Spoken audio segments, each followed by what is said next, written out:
Hello friends, I welcome you all in my YouTube channel. आज इस video में हम MPC 003 का ब्लॉक 4 का यूनिट 4 स्टार्ट करेंगे। इस यूनिट 4 का हम टोटल 2 वीडियोस में कवर करेंगे। आज हम इसके फर्स्ट पार्ट के अंदर self report, questionnaires and inventories की बात करेंगे और सेकंड वीडियो में हम इंक ब्लॉक टेस्ट और TAT के बारे में डिटेल में बात करेंगे। तो इसको स्टार्ट करते हैं। इसका नाम जो यूनिट 4 का नाम क्या है, अदर मेजर्स ऑफ पर्सनैलिटी, जो कि हमारे इस मैनुअल का, इस मॉड्यूल का जो है लास्ट यूनिट है, लास्ट ब्लॉक का। तो इसको स्टार्ट करते हैं। Self report, questionnaires and inventory. इसमें क्या होता है, हम जो पार्टिसिपेंट होते हैं उनसे हम एक क्वेश्चनियर उनको देते हैं और उनके बेस के ऊपर जो वो क्या करते हैं, उन जैसे बहुत लिमिटेड क्वेश्चन होते हैं उनको हम जो है क्लोज एंड कर देते हैं। जैसे हमने येस नो के बारे में या बहुत उनको बहुत ब्रीफ में लिखना होता है उनको, ताकि वो उनकी जो सब्जेक्टिविटी ना वो कुछ कर पाएँ, कुछ फेक आंसर ना दे पाएँ। तो इसलिए जो है, और सबसे ज़्यादा जो सेल्फ रिपोर्ट क्वेश्चन होते हैं, इन्वेंट्रीज हमने पहले भी पढ़ा है इसको काफ़ी डिटेल में अपनी अर्लियर वीडियोस में, जिसमें क्या है कि आपको ये बहुत ही ज़्यादा ऑब्जेक्टिव भी होता है अपने जो है अपनी स्टडी के लिए, जो हम जिस चीज़ को एसेस करना चाहते हैं उसके लिए, कि कितना ईजिली हमारे को हम जो फाइंडिंग्स होती हैं हमारी स्टडी को कैसे सपोर्ट करती हैं। क्योंकि ये सेल्फ रिपोर्ट जो सब्जेक्ट्स होते हैं वो खुद अपने आप को रिपोर्ट करते हैं, खुद अपने जो एक्सपीरियंस होते हैं उनको शेयर करते हैं। तो इसलिए उनमें क्या होता है, येस या गैस नो बहुत लिमिटेड आपको उनको आंसर देना होता है, ताकि अपनी ओर से वो कुछ भी ऐड ऑन ना कर सकें। तो इसको स्टार्ट करते हैं। इसके अंदर क्या है, सबसे पहले क्या होता है, one way of measuring personality involve asking individual to respond to a self report, inventory और questionnaire. Such measure also known as a objective test of personality. अब इसके अंदर बात करेंगे MMPI की, जिसका नाम है मिनेसोटा मल्टीफेजिक पर्सनैलिटी इन्वेंट्री। थोड़ा हमने इसके बारे में अपनी अर्लियर वीडियो में ही पढ़ा है। ये जो इसमें में क्या होता है कि ये MMPI क्या होता है, इस इन्वेंट्री के थ्रू एक तो सेल्फ रिपोर्टेड होती है, सेकेंडली इसके अंदर जो बड़ा स्केल, इसमें 567 आइटम्स क्या होते हैं, 567 क्वेश्चंस होते हैं, काफ़ी बड़े स्केल पे होते हैं, जिसमें हमारे को डिफरेंट एस्पेक्ट के ऊपर जो सब्जेक्ट्स होते हैं उनसे इन्फॉर्मेशन को कलेक्ट किया जाता है with the help of the questionnaire.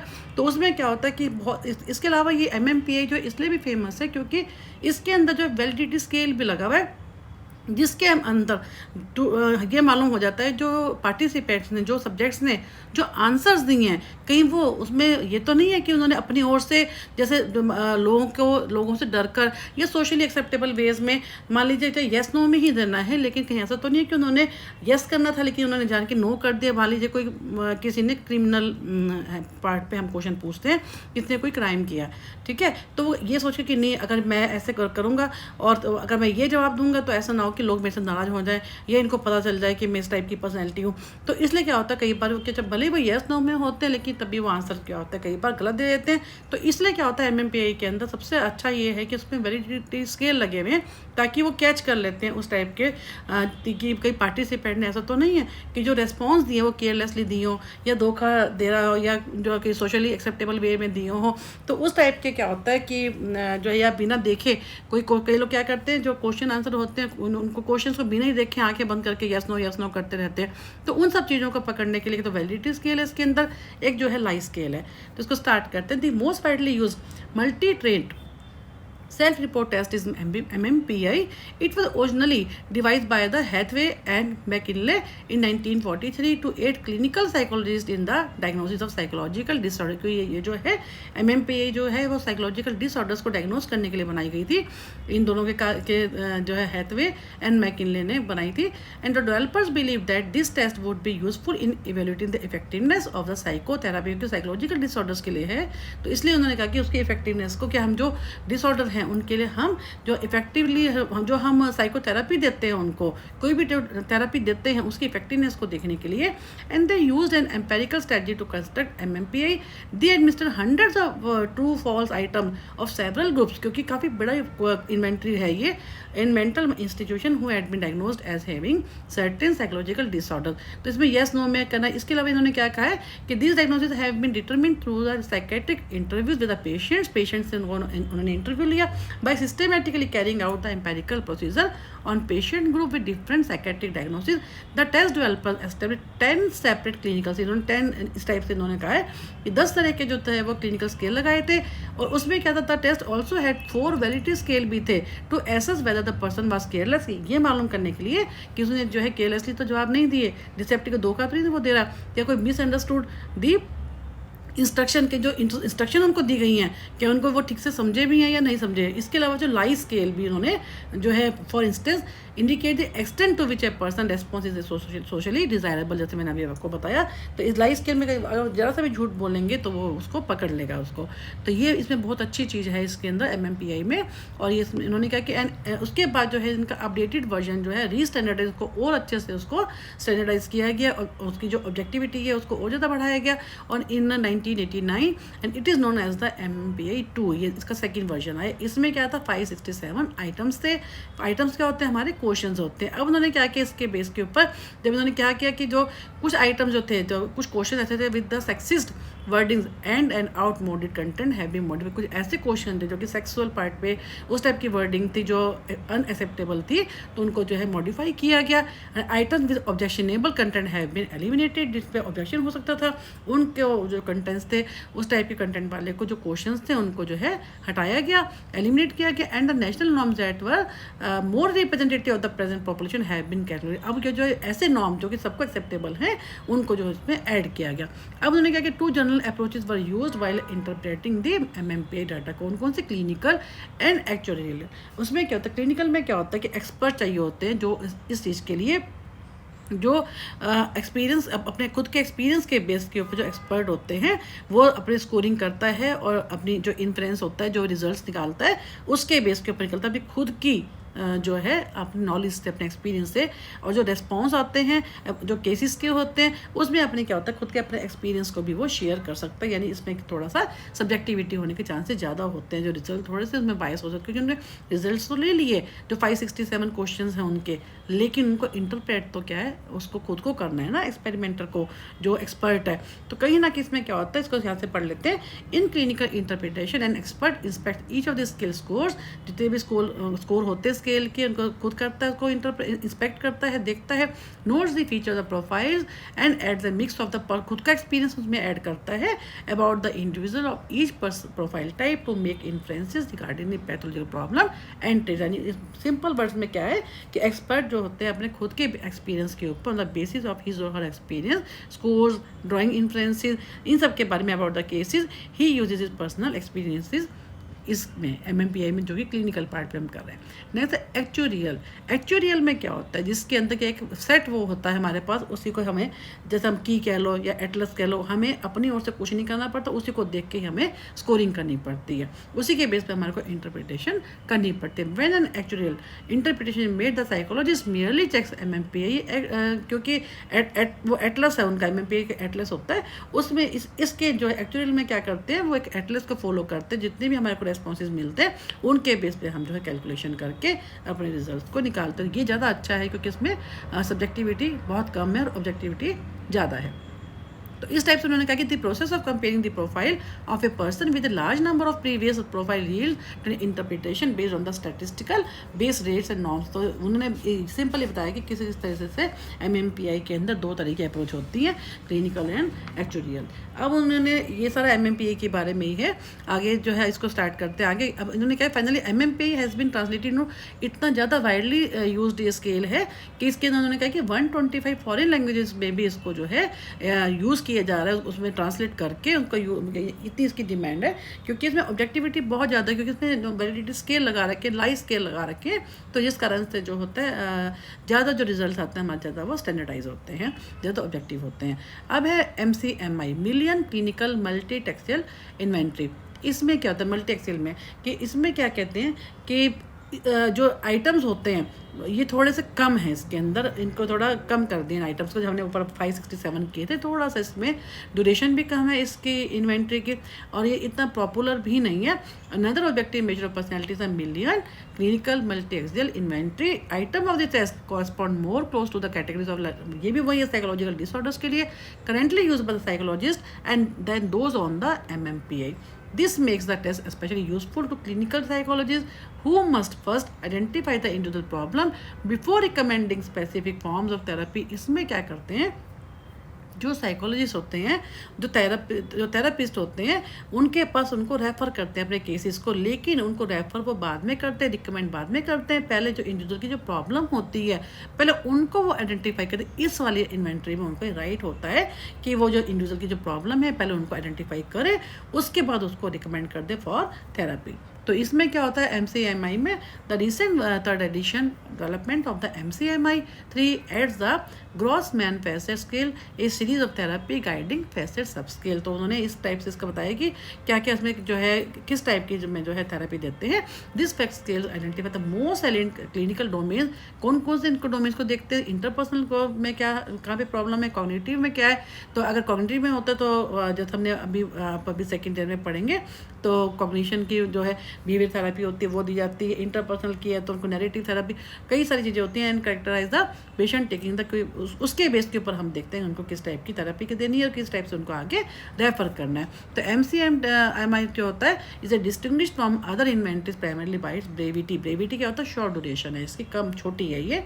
इस थ्योरेटिकल एंकरिंग मल्टीलेक्सियल जो है मल्टीएक्सियल फॉर्मेट है, ट्राइपार्टाइट कंस्ट्रक्शन है, वैलिडेशन स्कीमा, यानी इसके अंदर ऐसे ये भी अच्छी है इसमें भी क्योंकि छोटी है, स्कोर इसमें स्कोरिंग देने में इजी रहता है। लेकिन कहीं ना कहीं ये जो है इस पर देखिए एट 175 आइटम्स, इनमें उसमें 567 थे, इसमें ओनली 175 है। MCMI inventory is much shorter than the comparable instrument. तो उसमें क्या है कि फिर उसको डिस्क्राइब कर रखा है कि किस टाइप से होता है एमसीएमआई। फिर 2 आई थी, उसमें क्या है 22 पर्सनैलिटी डिसऑर्डर को ये देखते हैं, क्लिनिकल सिंड्रोम। लेकिन ये बहुत ज़्यादा ये पॉपुलर नहीं है, ना ही मैंने कभी इसको देखा एग्जाम में आते हुए एमसीएमआई को। MMP is much important rather than जो है एमसीएमआई, बट ठीक है हम लोगों ने कर लिया इसको। और रिलायबिलिटी भी इसके बारे में कोई खास वो है नहीं, उसको जो है लाइबिलिटी तो आप जिसके बारे में भी आप जितनी भी इन्वेंटरीज करोगे सब में लाइबिलिटी पार्ट उसमें दिखाएंगे कि किस टाइप से क्या होता है। इसमें उस टाइप से जो है कोई भी स्केल नहीं है जैसा कि एमएमपीआई में था। वैलिडिटी को भी इन्होंने दे रखा है, नॉर्म्स क्या है, किन की नॉर्म्स को ध्यान में रखा है कि जो जनरलाइज होते हैं। नेक्स्ट है नियोपाई। नियोपाई जो हमने पहले भी किया है, जिसको हमने बिग 5 का है या ओशन का है, उन सब के बारे में है। आपने देखा था कि इसमें मैग्रा कोस्टा का हमने काफ़ी डिटेल में पढ़ा था, कई बार हम इसको पढ़ चुके हैं। फिर से एक बात देखते हैं कि थर्ड ऑब्जेक्टिव टेस्ट कौन सा, नियोपाई पर्सनैलिटी इन्वेंटरी, ठीक है, मैग्रे एंड कोस्टा ने दी थी ये इन 1989। इसमें क्या है कि नियोपाई इज हाईली रिगार्डेड असेसमेंट, सबसे ज़्यादा यूज़ होने वाला, सबसे हाईली रिकमेंडेड ये कह लीजिए या विश्वसनीय जिसको बोलते हैं, ये नियोपाई है बेस्ड ऑन दी 5, क्योंकि उन्होंने 5 फैक्टर मॉडल को बताया। उसके बाद उन्होंने नियोपाई आर में भी हमने इसकी भी बात की थी, अगेन उसको भी मॉडिफाई करके नियोपाई आर के नाम से इसको बनाया था। And it consist of the 240 personality item, इसमें 240 पर्सनैलिटी आइटम्स है एंड 3 इसके अंदर इसमें भी वैलिडिटीज़ के लगा रखे हैं ताकि मालूम हो सके कि जो रिस्पॉन्सेज आए हैं कहीं वो गलत तो नहीं है, कहीं वो बायस्ड होकर तो नहीं दे रखे किसी जो जिसको जैसा हमने किया था कि कहीं सोशली डिज़ायरेबल वे में तो नहीं दे रखे। तो इन्होंने कहा है कि 3 तो इसमें जैसे हमने देखा 240 पर्सनैलिटी आइटम्स है, 3 इसमें validity items and is available in 2 form. Form s is design for self report and r के 2 तरह के हैं, एस और आर। एस का मतलब क्या है, फॉर सेल्फ रिपोर्ट्स, आर का मतलब क्या है, फॉर ऑब्जर्वर रिपोर्ट्स।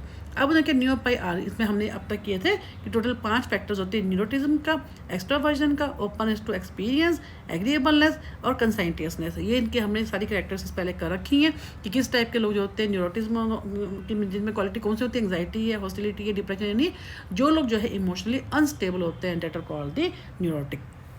एक्सट्रावर्ट कौन से होते हैं, जो कि ओपन होते हैं, माइंड फ्री होते हैं, जो लोगों से अपनी बातें करते हैं, वार्मथ होते हैं, इंगेज बहुत आगे बढ़ने के लिए तैयार रहते हैं, असर्टिवनेस होती है, एक्टिविटी होती है, एक्साइटेड होते हैं, सीकिंग पॉजिटिव, जिनका हमने पढ़ा भी था कि ब्रेन का जो है कौन सा जो है पार्ट जो होता है इनहेबिटरी और एक्साइटरी के बारे में काफ़ी डिटेल में किया था कि इनके अंदर जब क्योंकि इनका ऑलरेडी बहुत ज़्यादा एक्टिवेटेड हुआ होता है ब्रेन का कॉर्टेक्स, तो उसमें क्या होता है जितनी भी इंफॉर्मेशन को मिल जाती है ज़्यादा वो उनका जो है इनहिबिटरी स्ट्रॉन्ग होता है, एक्साइटरी जो होता है थोड़ा सा वीक होता है।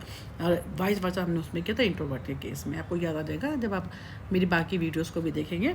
अब है ओपननेस टू एक्सपीरियंस। ओपन ये क्या था, हमने क्योंकि हमने ओशन की बात की थी, ओपननेस टू एक्सपीरियंस, जो कि हर चीज़ को, चैलेंजेस को लेने के लिए बहुत ही अच्छे से उनका वो होता है, जिसको कहते हैं कि हर चीज़ को आगे लेने के लिए वो तैयार रहते हैं। मतलब कि उनकी फीलिंग्स है, इमोशंस है, आइडियाज़, फैंटेसी, सब कुछ ही एस्थेटिक सेंस उनकी अच्छी होती है। एग्रीएबलनेस क्या होता है, हर चीज़ को एग्री करते हैं, मतलब कि जो मेन क्या होता है, ग्रुप को कन्फॉर्म करते हैं।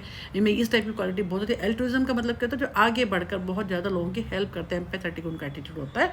और कंसाइंटिस्ट में क्या होता है, बहुत ही मेहनती होते हैं, कॉम्पिटेंस उनमें होते हैं, सेल्फ डिसिप्लिन होता है, अचीवमेंट टाइम, ये सब हमने ऑलरेडी कर रखे हैं। अब इसकी रिलायबिलिटी वैलिडिटी में ये थोड़ा सा जो है बाकी इन्वेंट्रीज के मुकाबले में इट इज़ मच बेटर, क्योंकि रिलायबिलिटी इसकी बहुत हाई है, 0.86 to 0.95 है for domain scale and from 0.56 to 90 for the facet. इन्होंने स्केल दिखा रखे हैं कि कैसे दोनों स्केल के अंदर कैसे है, यानी 85 to 0.86 to 0.95 is very good, क्योंकि 1 के जितना हम क्लोज आते जाते हैं उतना जो होता है हमारा जो है स्केल होता है वो ज़्यादा, इन्वेंट्री हमारी उतनी ज़्यादा वो रिलायबल होती है। फिर उन्होंने कहा कि stability coefficients ranging from 0.51 to 0.83, ये भी बहुत अच्छे हैं, have been found in the 3 year, 6 year, 7 year longitudinal studies of the original NEO PI. Longitudinal study क्या होता है, जब हम उसको बार बार से उस स्टडी को लंबे टाइम तक हम करते रहते हैं, तो उसके भी इन्होंने जो है पूरी रेंज दे रखी है। कहने का मतलब कि the NEO PI R has been validated against other personality invented projective technique. बहुत ज़्यादा ये वैलिडेटेड है और बहुत ज़्यादा इसको जो यूज़ भी किया जाता है। यूज़ भी इन्होंने दिखा भी रखा है। तो the test can be effectively use in the counselling and clinical setting with adult as well as the कैसे senior high school and college students के लिए भी इसको यूज़ किया जाता है, क्योंकि इन्होंने 5 पर्सनैलिटी टेस्ट के बारे में बताया। This is also very effectively use in the business and industrial setting and the test is use in the psychological research including studies in the sport psychology. क्योंकि इन्होंने बेसिकली क्या है, इन्होंने हमने इन्वेंट्रीज तो दी हैं, उनसे फिलअप करवाई हैं, लेकिन उन्होंने सबसे बड़ी बात है, इन्होंने जो 5 जो ये बताएं कि 5 जो फैक्टर्स हैं ये बहुत इंपॉर्टेंट है, कोई ना कोई कहीं ना कहीं हर इसमें जो है आता ही है उस कैटेगरी के अंदर। किसी में 1 हो सकता है, किसी में 2, किसी में 3, तो इसलिए इनकी जो है बहुत अच्छे से जो है इसको लाइक किया जाता है। आज की डेट में बहुत ज़्यादा यूज़ भी होती है नियोपाई आर जो है बहुत ही आज की डेट में यूज़फुल है। तो इस वीडियो को हम यहीं ख़त्म करते हैं और thank you for watching my YouTube channel. और इसको नेक्स्ट वीडियो में हम सेकंड पार्ट में ये पूरा यूनिट जो है कंप्लीट करेंगे, इंक ब्लॉट टेस्ट, जिसके बारे में हमने ऑलरेडी भी बात कर रखी है।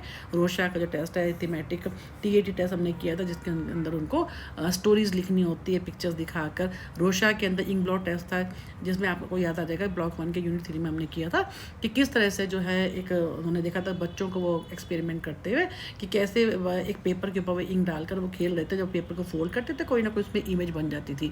तो वो उसके बेस पे उनको आइडिया आया था कि जब पेपर के ऊपर हम इंक डालते हैं तो कैसे डिफरेंट जो इमेजेस बनती है, उससे हम कैसे लोगों की कॉग्निशन को, कैसे हम लोगों की पर्सनैलिटी को एसेस कर सकते हैं कि उनके दिमाग में क्या चलता है, उनके एबनॉर्मेलिटी को, उनके जैसा भी उनको साइकोलॉजिकल प्रॉब्लम्स हैं जैसे भी है। तो इसको हम नेक्स्ट वीडियो में कवर करेंगे।